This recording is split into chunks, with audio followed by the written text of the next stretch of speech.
Entonces iniciamos esta jornada del día de hoy del coloquio del CIAL dentro del Congreso de la Solar. Voy a participar como ponente y ya como moderador también, donde estamos aquí el día de hoy de su programa. Solamente dos participantes. Estaremos el doctor Mario G. de Arriba, que va a presentar su avance de investigación, el Estado Novo brasileño y las potencias del eje del entendimiento a la ruptura 1937-1942. Y quien les habla, que vamos a hacer una presentación referida al tema del exilio iberoamericano en México y América Latina, ¿sí? No es que quiera yo quitarle la palabra, pero el orden aparezco primero, entonces voy a iniciar con este tema, ¿sí? Bien, lo que voy a presentarles, calculando 20 minutos para la presentación, son exactamente las 8:25, es tratar de ubicar algunos de los elementos que hacen la dinámica, particularmente del desplazamiento forzado, tanto en países de Centroamérica, Sudamérica como México, como un fenómeno político y social en el marco de lo que entendemos es el fenómeno del exilio y el destierro en nuestros países, o sea, nuestros países iberoamericanos. Y en ese sentido hablamos de iberoamericanos en el sentido de España, Portugal, más los de América Latina y el Caribe. Pero en particular en lo que ha pasado en los últimos tiempos. Esta línea de trabajo con la que yo les presento forma parte de un proyecto colectivo de investigación titulado La dinámica de los exilios en Iberoamérica. Es un proyecto que hemos venido realizando ya en 2 ejercicios dentro de los proyectos de investigación del PAPID ahí en la UNAM, y que de una u otra manera es un proyecto colectivo en el cual me ha tocado ser responsable. Ayer en la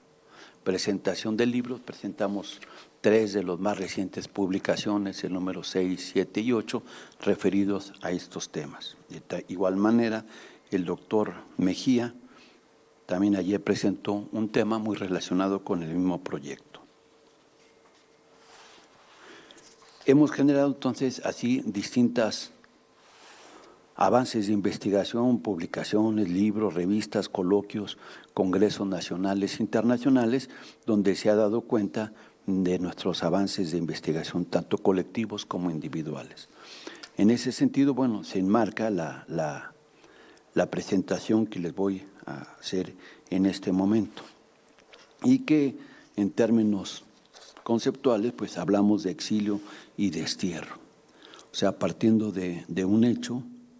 político, que este concepto no es un concepto evidentemente jurídico, el del exilio, sino es un concepto evidentemente político y que se ha manifestado en el caso latinoamericano en distintos momentos de su historia. En algunos momentos este exilio se presenta como un fenómeno de masas, por ejemplo, de amplios sectores populares, o bien en algunos dirigentes políticos, ¿sí?, tanto sindicalistas, obreros, estudiantes, académicos y opositores en general, ¿sí?, contra determinados regímenes durante el proceso histórico latinoamericano. Y estos exilios pues se han hecho teniendo como punto de referencia especialmente algunos países, en especial los que más han recibido esta oleada del exilio o de la diáspora o del destierro, pues han sido países de acogida como México, Costa Rica, Chile, Argentina, en distintos periodos, o Cuba, entre otros, ¿no? De tal manera que si los ubicamos, por ejemplo, en los años más recientes, en nuestras décadas cercanas, pues por ejemplo entre 1970, en la década de los años 70 y en la década de los años 80, pues conocemos el fenómeno del exilio sudamericano tras los golpes de Estado en el Cono Sur, particularmente Brasil, hacia países como Venezuela, México y Costa Rica, principalmente en el área latinoamericana. O bien en la década de los 80, finales de los 70, ¿sí?, también se dio este fenómeno de manera masiva y colectiva hacia México, también Costa Rica, Panamá y la misma Venezuela, entre otros países, producto de pues, una represión institucionalizada que se ejerció por parte, sobre todo, de las dictaduras de carácter militar que había en ese momento. Pero también a lo largo de la historia latinoamericana ha habido otra serie de situaciones, si nos remitimos hacia el siglo XIX, que también se han expresado. En particular, por ejemplo, podemos ver la guerra en Cuba, de la llamada Guerra de los 10 años, entre 68 y 78, pues hubo también un fuerte exilio hacia Centroamérica y hacia territorio mexicano cuando se daba la gesta por la independencia. O bien, durante la dinastía de Somoza, en Nicaragua, o la de dictadura de Efraín Ríos Montt, que genera pues, un desplazamiento forzado hacia esta misma región y fuera de ella. Y decíamos, bueno, los casos de la dictadura de Pinochet, Rafael Videla, en Chile y Argentina, así como en Brasil, Bolivia, Paraguay y Uruguay, y entre otros fenómenos, pues también conocemos ese exilio que también recayó fundamentalmente en países como Venezuela. E incluso, si nos venimos hasta nuestros días, ahí se habla de algunos desplazamientos forzados que se han conocido y que hoy en día incluso pueden ser hasta polémicos. Por ejemplo, en el caso de la oposición al gobierno del presidente Maduro en nuestros días, ¿no? En estos desplazamientos que se han dado en la frontera entre Brasil y Venezuela, en Colombia, también en sus fronteras por la región del Cauca, y Ecuador y Perú principalmente. O también en el caso de lo que hoy acontece en Nicaragua, con el conflicto que ahí se ha gestado, que ha generado pues una migración forzada, producto de la crisis política hacia las fronteras con Costa Rica, incluso expresiones hasta muy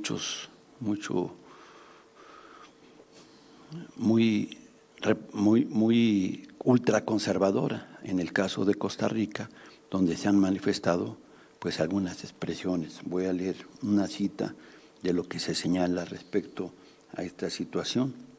Dice: una manifestación xenófoba y que no estuvo exenta de violencia se realizó este domingo en San José, capital de Costa Rica, contra la migración de cientos de nicaragüenses que han llegado a ese país. Los participantes que marcharon con suásticas nazis y que utilizaron la bandera de Costa Rica en nombre del nacionalismo se dirigieron hasta el Parque Capitalino de la Merced, lugar donde se concentran hombres y mujeres inmigrantes provenientes de Nicaragua. Había que pensar que en el caso de Nicaragua hay una población aproximadamente de 650,000 nicaragüenses que radican de manera permanente, y la llegada de algunos cientos o miles de nicaragüenses pues ha generado, bueno, el agitar a estos sectores conservadores costarricenses en contra de esta población. Buena parte también de la migración económica que ha migrado hacia Costa Rica son buena parte de los trabajadores agrícolas o de servicios que se encuentran ahí, y lo cual también representa una polarización social, pero hoy atizada por este conflicto que ocurre en Nicaragua. Y de igual manera, en el caso de Venezuela, bueno, conocemos este desplazamiento que ha sido fuertemente difundido. Lo que muchas veces no señalan es que anteriormente, en el caso de Venezuela, tenemos un trabajo también publicado de un libro que se llama Política y Migración en Venezuela, que publicó el CIAL. Pues se habla ahí precisamente de la migración colombiana, que se estima entre 4 a 6 millones hacia Venezuela, y que allí han radicalizado, y que buena parte de este desplazamiento interno que hoy se ha generado hacia Colombia de nueva cuenta tiene un alto porcentaje de colombianos que han retornado a su país, ¿no? Entonces son elementos que habría que tener en cuenta y que muchas veces no aparecen en la información cotidiana que encontramos en la prensa. Sin embargo, bueno, estos conceptos de migración forzada, destierro o exilio que se presentan ya en nuestro siglo XXI latinoamericano, pues son elementos que nos permiten ir identificando algunas de las expresiones de este fenómeno actual en nuestros días. Incluso si vamos al caso mexicano, pues vemos también el fuerte desplazamiento producto de la violencia que ha generado la delincuencia organizada en localidades muy importantes, sobre todo en la frontera. En Ciudad Juárez, al inicio de la llamada guerra del narcotráfico, pues fueron desplazados más de 240,000 residentes de Ciudad Juárez, una población que tenía pues muchos habitantes de varias regiones del país y de Centroamérica, ¿no? Un buen sector tuvo que salir de Ciudad Juárez, tanto al interior de otras zonas del territorio mexicano como para los Estados Unidos, producto de la violencia que ahí se había generado. O el caso también de otra población forzada que sale del estado de Tamaulipas, también con rumbo hacia los Estados Unidos u otras regiones. El estimado más o menos de algunas organizaciones civiles, en el caso de la violencia en México, pues es aproximadamente 250,000 muertos en 11 años de guerra, la guerra que se vive en el país, aunque ya el gobierno actual pues no habla de guerra, ¿no? Pero sí el gobierno del presidente Calderón hablaba de esta guerra que se declaró en 2011. Y también el estimado de otras organizaciones de los derechos humanos pues señalan la desaparición de más de 37,000 personas, esto hace un mes, más las que se han incrementado en estos últimos días, ¿no? Entonces, que es una de las constantes que también ha generado un desplazamiento interno y un desplazamiento externo. A la par, bueno, de todo el problema de los migrantes centroamericanos o de otros países del sur de la frontera de México que atraviesan territorio y por su calidad precisamente de no conocerse su identificación, pues también han sido víctimas de la violencia que en territorio mexicano se ha dado. Entonces ahí estamos hablando, bueno, una migración forzada, ¿sí? Estamos hablando de un exilio económico que se padece en otros países o en la misma nación mexicana y que ha generado, bueno, esta serie de conflictos y que ha sido pues una constante, dijéramos, a lo largo de la historia de nuestros países. Habría que señalar también otra serie de datos y de expresiones de esta realidad que se presenta en una fuerte escalada de violencia, que este es uno de los elementos y también que sería uno de los factores que, a mi juicio, pues determinaron el cambio político en el sistema político mexicano recientemente con la elección de Andrés López Obrador, que tenía, a mi entender, dos elementos centrales. Uno, el fenómeno de la violencia, de la corrupción, que es permanente, no tan solo en México, sino en diversos países latinoamericanos, donde los grupos o los círculos de poder pues han tomado referencia sobre ello. El ejemplo de ayer, el presidente Saca en El Salvador, primer presidente que en este país es condenado por la corrupción, ¿sí? Condenado a 10 años precisamente con otros 6 miembros de su gabinete, ¿no? Y que generó, bueno, o condicionó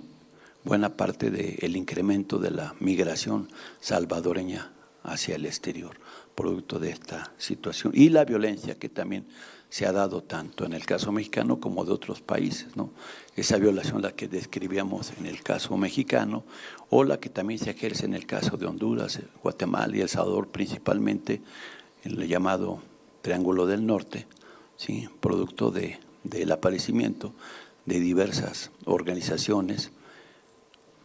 de la delincuencia organizada, mejor identificada por algunos casos o propagandísticamente como las maras, ¿no? Donde tienen pues mucha vinculación estas organizaciones con el narcotráfico que también opera en la zona. Recientemente, por ejemplo, el mes pasado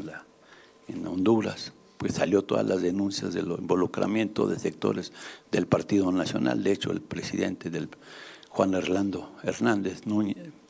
ha estado involucrado junto con otros activos de ese partido. Fueron, de hecho, recientemente enviados a Washington para hacer declaraciones y tratar de rebajar sus condenas y la vinculación que tienen con estas organizaciones de criminales en el área que han forzado precisamente el desplazamiento de distintas personas, particularmente en la región de Choloma, en Honduras, al norte de Honduras, y que si uno mide el flujo migratorio de hondureños hacia México, pues se da más por estas regiones y por la presión de los grupos de narcotraficantes y de las maras que ahí están operando, ¿no? En ese mismo contexto se suma, por ejemplo, la denuncia y la solicitud de la renuncia del presidente Jimmy Morales en Guatemala, que ayer también fue otro de los elementos centrales de esta crisis y de la migración o de la migración forzada de guatemaltecos a territorio mexicano. De tal manera que vamos viendo, identificando todos estos elementos que se van presentando como una migración forzada que se va realizando en estos escenarios. Comparativamente también, pues decíamos el caso de Nicaragua, hoy con la crisis que hay en ese país centroamericano se ha dado, cuando comparativamente Nicaragua hasta las últimas elecciones que fueron el 6 de noviembre de 2016, pues habían convocado a 3,4 millones de ciudadanos de ese país, ¿sí?, para manifestarse, y donde salió ganador el actual presidente Daniel Ortega y la vicepresidenta Rosario Murillo.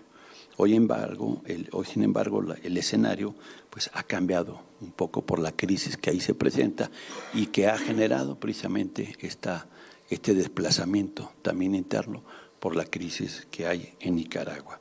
Y parecería que la dinámica de esa violencia en Nicaragua pues sigue el patrón que ha tenido la dinámica de la violencia en Venezuela, ¿no?, que es una matriz que se ha reiterado en distintos momentos y en distintas ocasiones, pero en particular en estos dos casos es mucho más sintomática, ¿no? La crítica de los sectores de derecha, particularmente los universitarios en las universidades privadas, en contra del régimen y el aparecimiento de las llamadas guarimbas o porros, como se les conoce en México, ¿no?, que han generado, bueno, este malestar y este enfrentamiento en estos países, ¿sí?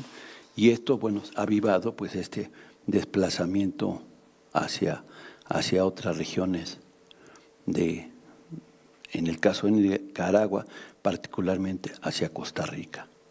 Considerando que también en el caso de Nicaragua, que había sido considerado por el Departamento de Estado el país más seguro para el narcotráfico, hoy genera esta desestabilización, pues un fenómeno de un incremento del paso de las drogas por esta región. Y en el caso de Venezuela, bueno, también esta misma situación ha incrementado el flujo del narcotráfico en la frontera entre Colombia y Venezuela, pensando que este país pues, es el mayor productor de cocaína en toda el área y ha fortalecido a los grupos de poder ligados al narcotráfico en la frontera colombio-venezolana. A la par, bueno, de toda la situación de crisis económica que ahí se presenta, ¿no? Pensando que Venezuela pues, ha sido tradicionalmente un país que ha vivido de la renta petrolera, con una escasa población campesina, falta una producción interna para la distribución de los productos básicos, y ha agudizado esta crisis y ha provocado esta migración hacia estados cercanos, ¿no?, como es el caso de Colombia mismo, de Perú, Ecuador y Brasilia. Incluso en el caso de Brasilia, este desplazamiento que se ha dado en el estado de Roraima, que es uno de los más nortes y fronterizos, pues ha generado también situaciones muy semejantes a las que describíamos con Costa Rica, ¿no?, donde ha habido enfrentamientos de la población. Son pequeñas comunidades también, no son muy grandes en esa zona, y llevó a enfrentamientos de la comunidad de algunas poblaciones de Brasil con los migrantes venezolanos que arribaron a esas poblaciones. Bueno, esto es un escenario que evidentemente pues, nos habla no del tradicional exilio que anteriormente vivíamos de grandes dirigentes políticos, próceres en la región. En otro momento sí hemos visto en la historia del siglo XIX o del siglo XX, pues migraciones forzadas por situaciones políticas, pero que hoy este exilio pues ha estado forzado por otra serie de condiciones, por crisis políticas evidentemente, pero también por una violencia que se ha desatado en la región y que decíamos, y es donde había yo iniciado mi análisis sobre la situación de la violencia en México, que también es otro de los elementos que concentró el voto en favor de Andrés Manuel López Obrador por la violencia que en México también se ha desatado y que ha generado distintos desplazamientos internos, que ha sido entonces un elemento fundamental para esta serie de situaciones. Hay países, por ejemplo, que a pesar de que hay una fuerte represión política, no encontramos estos desplazamientos de una migración o un exilio. Para poner un ejemplo, en el caso de Brasil, donde se ha impedido que se dé la elección del candidato del PT, el expresidente Lula, que ya está cancelada la posibilidad. Ayer se ratificó la candidatura de Fernando Haddad, ¿sí?, que entre otras cosas, bueno, tiene un doctorado en filosofía, ¿no?, economista, exministro de Educación, ¿sí?, en su país, y de formación abogado, ¿no?, pero que en este momento, según las encuestas, tiene el 9% del electorado favorable a su candidatura, cuando Lula tenía el 40%, ¿no? Y esto ha implicado, bueno, que en el caso de Brasil no encontremos un desplazamiento producto de la crisis, una migración o un exilio producto de esta situación, sino encontramos otras expresiones. En el mismo caso de Argentina, con la política de Macri, no lo vemos también que se dé, porque el fenómeno tiene ya otras características distintas a lo que fue pues la represión política en el siglo XIX, pero que este desplazamiento forzado, ¿sí?, se hace evidente en la nueva realidad latinoamericana como un exilio económico o un exilio, ¿sí?, también con una matriz que muchas veces se está reproduciendo en buena parte de nuestros países. Bueno, yo creo que aquí ya le dejo, ya alcancé los 20 minutos. Es una introducción, decíamos, a este tipo de trabajos que hemos estado señalando. Muchas gracias.